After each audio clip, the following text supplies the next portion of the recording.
ಮಂಡ್ಯದ ಶ್ರೀರಂಗಪಟ್ಟಣದ ಸೈದ್ ಟಿಪ್ಪು ವಕ್ಫ್ ಎಸ್ಟೇಟ್ನಲ್ಲಿ ಬ್ರಹ್ಮಾಂಡ ಭ್ರಷ್ಟಾಚಾರ. ಗುಂಬಾಸ್ನ ಟಿಪ್ಪು ವಕ್ಫ್ ಎಸ್ಟೇಟ್ ವಿರುದ್ಧ ಅಧಿಕಾರ ಹಾಗೂ ಹಣ ದುರ್ಬಳಕೆಯ ಗಂಭೀರ ಆರೋಪ ಮಾಡಿದ್ದಾರೆ. ಮೈಸೂರಿನ ಶಾಸಕ ಹಾಗೂ ಟಿಪ್ಪು ವಕ್ಫ್ ಕಮಿಟಿ ಅಧ್ಯಕ್ಷ ತನ್ವೀರ್ ಸೇಠು ಹಾಗೂ ಕಮಿಟಿ ಕಾರ್ಯದರ್ಶಿ ಇರ್ಫಾನ್ ವಿರುದ್ಧ ಭ್ರಷ್ಟಾಚಾರ ಹಾಗೂ ಅಧಿಕಾರ ದುರ್ಬಳಕೆ ಆರೋಪ ಮಾಡಿದ ಆರ್ಟಿಐ ಕಾರ್ಯಕರ್ತ. ಅಕ್ರಮ ಮತ್ತು ಭ್ರಷ್ಟಾಚಾರ ಎಸಗುತ್ತಿರೋ ಟಿಪ್ಪು ಶಹೀದ್ ವಕ್ಫ್ ಎಸ್ಟೇಟ್ ವಿರುದ್ಧ ಬಿದ್ದ ಸ್ಥಳೀಯ ಮುಸ್ಲಿಂ ಮುಖಂಡರು. ಶ್ರೀರಂಗಪಟ್ಟಣದ ಗುಂಬಾಸ್ನಲ್ಲಿರುವ ಟಿಪ್ಪು ಶಹೀದ್ ವಕ್ಫ್ ಎಸ್ಟೇಟ್ ಕಮಿಟಿ ಸಾಮಾಜಿಕ ಹೋರಾಟಗಾರ ಅಲೀಂ ಉಲ್ಲಾ ಶರೀಫ್ ರಿಂದ ಭ್ರಷ್ಟಾಚಾರ ಆರೋಪ ಮಾಡಿದ್ದು ಬೈಲ ನಿಯಮಗಳನ್ನು ತಿದ್ದಿದ್ದಾರೆ ಎಂದು ಸಾಕ್ಷಿ ಸಮೇತ ಹೇಳಿದ್ದಾರೆ.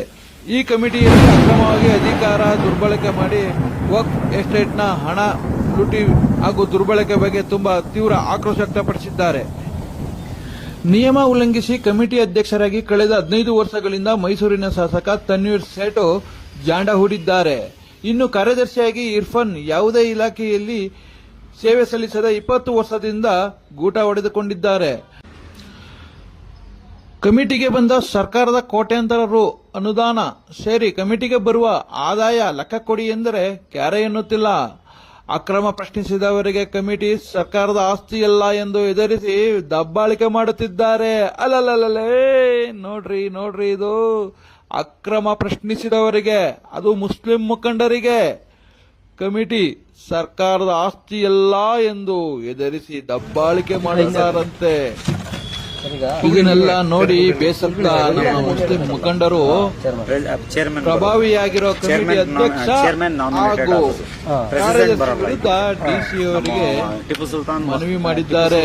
ಇದ್ರ ಬಗ್ಗೆ ಕ್ರಮ ತೆಗೆದುಕೊಳ್ಳಬೇಕು, ನಮಗೆ ನ್ಯಾಯ ಕೊಡಿಸಬೇಕು, ಮುಸ್ಲಿಂ ಮುಖಂಡರಿಗೆ ಆಗುತ್ತಿರುವ ಅನ್ಯಾಯಗಳನ್ನ ತಡಿಬೇಕು ಅಂತೇಳಿ ಅಳಲು ತೋಡಿಕೊಂಡಿದ್ದಾರೆ.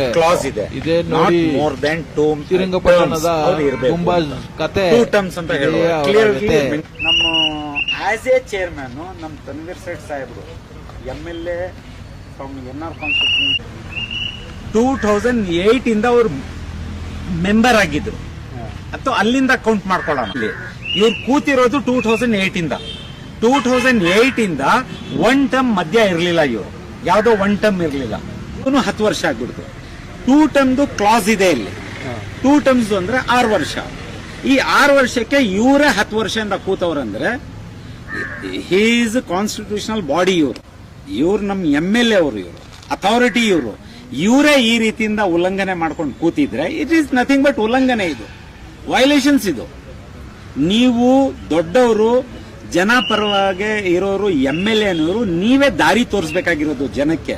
ಯಾವ ರೀತಿಯಿಂದ ಕಾನೂನು ಫಾಲೋ ಮಾಡ್ಕೊಂಡು ಕಾನೂನು ಬಗ್ಗೆ ನಡಿಬೇಕಾಗಿರೋದು. ಏನಿದು ಅಲ್ಲಿಗೆ ಈ ಸೆಕ್ರೆಟರಿಗೆ, ಅವರ ಸೆಕ್ರೆಟರಿಗೆ ಏನಿದೆ, ಸೆಕ್ರೆಟರಿಗೂ ಯಾರನ ಒಬ್ಬ ಇವರೇ ಅವರೇ ಅಂತ ಇಲ್ಲ. ಆ 11 to 15 ಮೆಂಬರ್ಸ್ ನಲ್ಲಿ ಒಬ್ಬ, ಪರ್ಟಿಕ್ಯುಲರ್ಲಿ ಒಬ್ಬ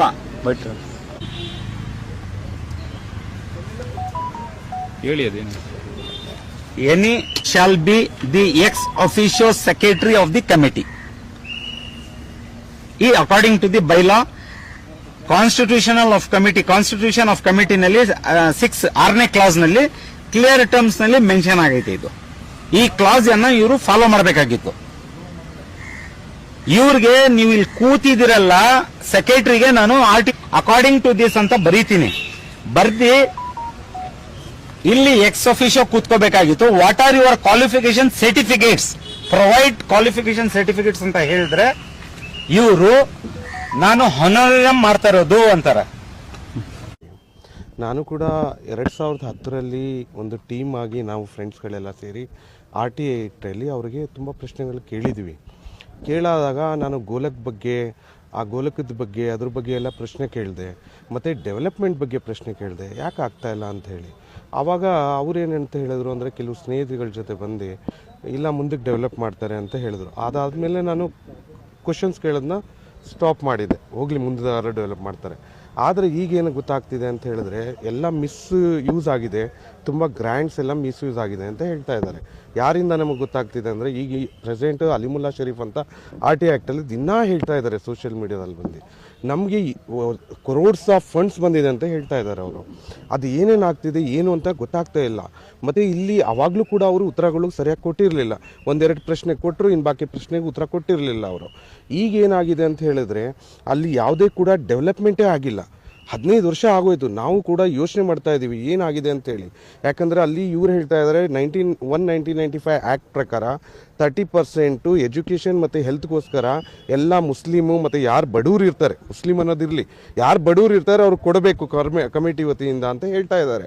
ಯಾಕಂದರೆ ಇಷ್ಟೊಂದು ಫಂಡ್ಸ್ ಎಲ್ಲ ಬಂದಿದೆ, ಇಷ್ಟೊಂದೆಲ್ಲ ಇನ್ಕಮ್ಸ್ ಇದೆ, ಇಲ್ಲಿ ಇನ್ಕಮ್ ಸೋರ್ಸ್ ಇದೆ. ಅದೆಲ್ಲಿ ಹೋಗ್ತಿದೆ, ಏನು ಮಾಡ್ತಾ ಅಂದರೆ ಪಬ್ಲಿಕ್ ಮೀಟಿಂಗ್ ಕರೆದು ಒಂದು ಮೀಟಿಂಗ್ ಮಾಡಲ್ಲ ಇವರು. ತಿಂಗಳು 3 ತಿಂಗಳಿಗಾದ್ರೂ ಈ ಕಮಿಟಿಯವರು ಕೇಳಕ್ಕೆ ಹೋದರೆ ನೀವು ಯಾರು ಕೇಳಕ್ಕೆ ಅಂತಾರೆ. ಇದು ನಮ್ಮ ಸವರ್ಜಿತ ಅಲ್ಲ ಪಿತರ್ಜಿತ ಆಸ್ತಿ ಅಂತಾರೆ.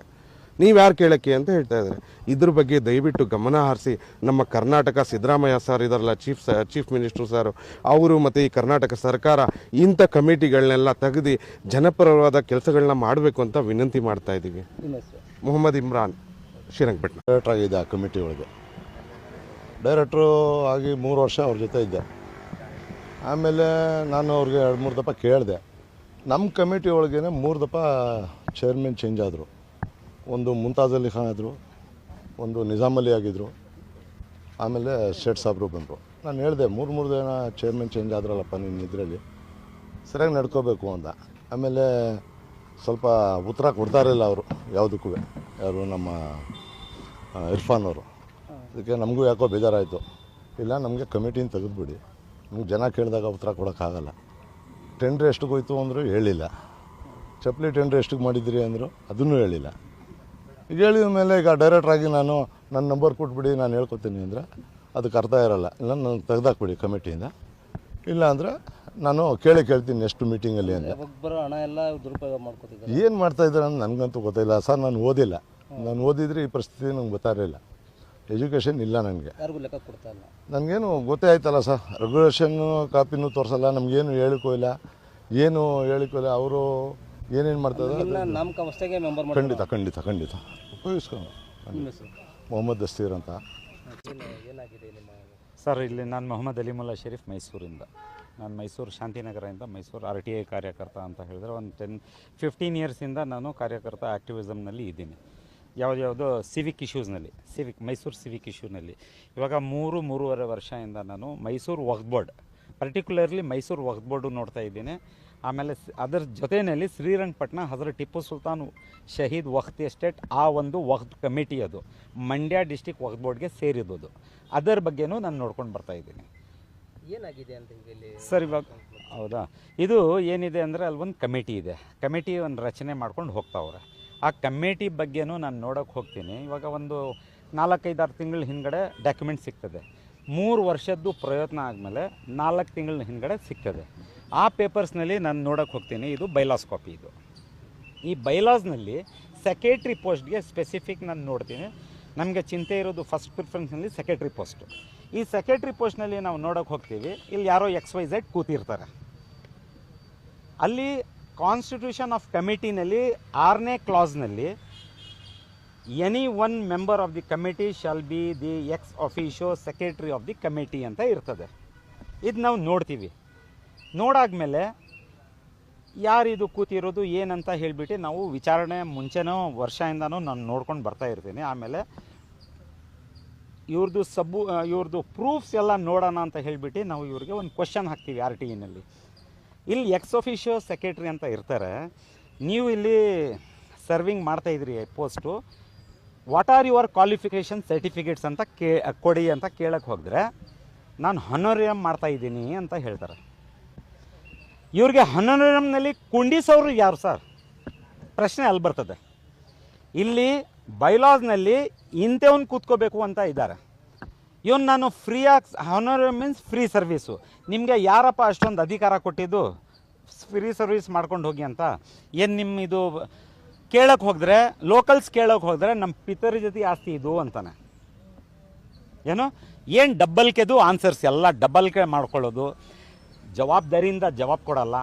ಏನೇನು ಬೇಕು ನನಗೆ ಬೈ ಫೋರ್ಸು ಹುಕ್ ಆರ್ ಕುರುಕ್ ಜನಕ್ಕೆ, ಲೋಕಲ್ ಜನಕ್ಕೆ ಸರ್ವೈ ಮಾಡೋಕ್ಕೇ ಕಷ್ಟ ಮಾಡಿಬಿಟ್ಟವ್ರೆ. ಅದು ಬೇರೆ ವಿಚಾರ. ಅದು ನಮಗೆ ಇದರ ಪ್ರಕಾರ ನಮಗೆ ಭಾಳ ಚಿಂತೆ ಇದೆ.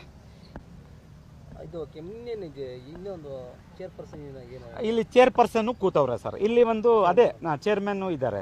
ಕಮಿಟಿ, ಕಾನ್ಸ್ಟಿಟ್ಯೂಷನ್ ಆಫ್ ಕಮಿಟಿನಲ್ಲಿ ಫಸ್ಟ್ ಕ್ಲಾಸ್ನಲ್ಲಿನೇ ಅಲ್ಲಿ ತೋರಿಸವ್ರೆ 11 या 15 ಮೆಂಬರ್ಸ್ ಇರಬೇಕು. ಈ 11 या 15 ಮೆಂಬರ್ಸ್ನಲ್ಲಿ ಕ್ಲಿಯರ್ ಕಟ್ ಟರ್ಮ್ಸ್ ಇದೆ. ಒಬ್ಬ ಚೇರ್ಮನ್ ಇರಲಿ, ಸೆಕ್ರೆಟ್ರಿ ಇರಲಿ, ವೈಸ್ ಚೇರ್ಮನ್ ಇರಲಿ, ಯಾರನ್ನ ಇರಲಿ, ಒಬ್ಬ member not more than 2 terms ಇರಬೇಕು ಇಲ್ಲಿ ಈ ಕಮಿಟಿನಲ್ಲಿ. ಸೆಲೆಕ್ಷನ್ನು ಎಲೆಕ್ಷನ್ನು ಅದು ಬೇರೆ ವಿಚಾರ. ಅದು ಬಟ್ 2 ಟರ್ಮ್ಸ್ ಮೇಲೆ ಇರಬಾರ್ದು. ಉದಾಹರಣೆಗೆ ಇವಾಗ ಸದ್ಯಕ್ಕೆ ನಮ್ಮ ಚೇರ್ಮನ್ ಇದ್ದಾರೆ, ನಮ್ಮ N R constituency MLA from Mysuru, mister Tanveer Sait Saab. ಇವರು ಸುಮಾರು ನನ್ನ ಹತ್ರ ದಾಖಲೆ ಇರೋದು, ದಾಖಲೆ ಪ್ರಕಾರ 2008ಇಂದ ಇದ್ದಾರೆ. ಆ್ಯಸ್ ಎ ಮೆಂಬರು ಇದ್ದಾರೆ, ಆ್ಯಸ್ ಎ ಚೇರ್ಮನ್ನು ಇದ್ದಾರೆ. 2008ಇಂದ 2025 ಅಂತ ಹೇಳಿದ್ರೆ ಎಷ್ಟು ವರ್ಷ ಆಯಿತು? 17 ವರ್ಷ ಆಯಿತು. ಈ 17 ವರ್ಷದಲ್ಲಿ ಇಲ್ಲಿ 2 ಟರ್ಮ್ ಅಂತ ಇದೆ, 1 ಟರ್ಮ್ 3 ವರ್ಷ ಅಂತ ಇದೆ. 17 ವರ್ಷ ಅಂತ ಹೇಳಿದ್ರೆ ಆ 17 ವರ್ಷದಲ್ಲಿ 1 ಟರ್ಮ್ ಏನೋ ಅವ್ರು ಇರಲಿಲ್ಲ, ಎಲ್ಲೂ ಕಾಣಿಸ್ತಾ ಇಲ್ಲ. That means he was not there. ಈ 17ನಲ್ಲಿ 3 ವರ್ಷ ತೆಗಿಬಿಡಿ, 14 ವರ್ಷದಿಂದ ಕೂತವ್ರೆ. ಈ 14 ವರ್ಷನಲ್ಲಿ 3 ಟರ್ಮ್ದು 2 ಅಂತ ಹೇಳಿದ್ರೆ ನೀವೇ ಲೆಕ್ಕ ಹಾಕ್ಕೊಳ್ಳಿ, 6 ವರ್ಷ ಆಗ್ತದೆ. 17 ವರ್ಷ 13 ಅಂತ ಹೇಳಿದ್ರೆ 6-7 ವರ್ಷ ಜಾಸ್ತಿ ಕೂತವ್ರೆ. You are a respected figure, you are our MLA. ಇವರು ನೀವು ಎಲ್ಲ ಬುದ್ಧಿಜೀವಿನವರು, ನೀವು ಕಾನ್ಸ್ಟಿಟ್ಯೂಷನಲ್ ಅಥಾರಿಟಿನವರು. ನೀವೇ ಏನು ಮಾಡಿದಿರಿ ಇದಕ್ಕೆ ತೋರಿಸಿ. ಅನಧಿಕೃತವಾಗಿ ಕಾನೂನು ಉಲ್ಲಂಘನೆ ಮಾಡಿರೋದು ನಾನು ನೀವು ಹಿಂಗೆ ಮಾಡಿದಿರಿ ಅಂತ ಹೇಳೋಕ್ಕೆ ಪೇಪರ್ ತೋರಿಸ್ತಾ ಇತ್ತಲ್ಲ. 3 2 ಟರ್ಮ್ ನೀವು ಇರಬೇಕು. 13 ವರ್ಷ ನೀವು ಕೂತಿದ್ದೀರಿ ಅಂತ ಹೇಳಿದ್ರೆ ನೀವೇ ಹೇಳಿ ಏನು ಕಾರಣ ಅಂತ. ಪೊಲಿಟಿಕಲ್ ಇನ್ಫ್ಲೂಯೆನ್ಸ್ ಇರ್ಬೋದು. ಏನಾಗಬೇಕು ಅಂತೀರಿ? ಇವಾಗ ಏನಿಲ್ಲ, follow the bylaws seriously and strictly. ಜನ ಪರವಾಗಿ ಮಾಡಿ. ಇದು ಯಾರ್ದು ಇದು ಸ್ವಂತ ಆಸ್ತಿ ಇಲ್ಲ. ಈ ಸೆಕ್ರೆಟ್ರಿಗೆ ನಾನು ಕೇಳಿರ್ತೀನಿ ನಿಮ್ಮ ಕ್ವಾಲಿಫಿಕೇಷನ್ ಸರ್ಟಿಫಿಕೇಟ್ಸ್ ತೋರಿಸಿ ಅಂತ. ಅಲ್ಲಿ ಅವನು it is not a government service ಅಂತ ಬರ್ತ್ ಕೊಟ್ಟಿರ್ತಾನೆ. ಈ ಗೌರ್ಮೆಂಟ್ ಸರ್ವಿಸ್ ಇಲ್ಲ ಅಂತ ಬರ್ತ್ ಕೊಟ್ಟರೆ ಏನರ್ಥ ನೀವೇ ಹೇಳಿ ಸ್ವಲ್ಪ. ಹಾಂ, ಗೌರ್ಮೆಂಟ್ ಸರ್ವಿಸ್ ಇಲ್ಲ ಅಂತ ಹೇಳಿದ್ರೆ ಏನು ನಿಮ್ಮ ಸ್ವಂತ ಆಸ್ತಿನ ಇದು? ಅಂದರೆ ಬುಕ್ ಬೋರ್ಡ್ನ ದುರುಪಯೋಗ ಮಾಡ್ಕೊಂಡಿದ್ದಾರೆ. Yes, completely it is not a government service ಅಂತ ಬರ್ದವ್ರಲ್ಲ, ಇವ್ರದ್ದೇ signature. It is not a government service ಅಂತ ಹೇಳಿದ್ರೆ ನಿಮ್ಮ ಪ್ರೈವೇಟ್ ಆಸ್ತಿ ಇರ್ತಾ ಇದ್ದರೆ ನೀವು government of Karnataka ministry of ವಕ್ತಿಂದ ಯಾಕೆ ದುಡ್ಡು ಸ್ಯಾಂಕ್ಷನ್ ಮಾಡ್ಕೊಂಡ್ರಿ? ಏನು ಕಾನೂನಿದೆ ಗೌರ್ಮೆಂಟ್ ಆಫ್ ಕರ್ನಾಟಕಕ್ಕೆ ಇವ್ರಿಗೆ ಕೊಡೋಕ್ಕೆ? When it is A private service, when it is A not government service. ನೀವೇ ಸ್ವಲ್ಪ ಹೇಳಿ. ಇದೆಲ್ಲ ನಮಗೆ ಮಿಸ್ಅಂಡರ್ಸ್ಟ್ಯಾಂಡಿಂಗ್ ಆಗಿಬಿಟ್ಟು, ಮಿಸ್ಲೀಡಿಂಗ್ ಆಗಿಬಿಟ್ಟು ನಾವು ಭಾಳ ಚಿಂತೆನಲ್ಲಿದ್ದೀವಿ. ಇಟ್ ಈಸ್ ಎಲ್ಲ ಪಬ್ಲಿಕ್ ಇಂಟ್ರೆಸ್ಟ್ ಇದು. ಅಲ್ಲ, ಈ ಬಗ್ಗೆ ವಕ್ ಬೋರ್ಡ್ಗೆ ಏನಾದ್ರು ಕಂಪ್ಲೇಂಟ್ ಮಾಡಿದ್ದೀರಾ ಅಥವಾ DC ಅವ್ರ ಗಮನಕ್ಕೆ ತಂದಿದ್ದೀರಾ?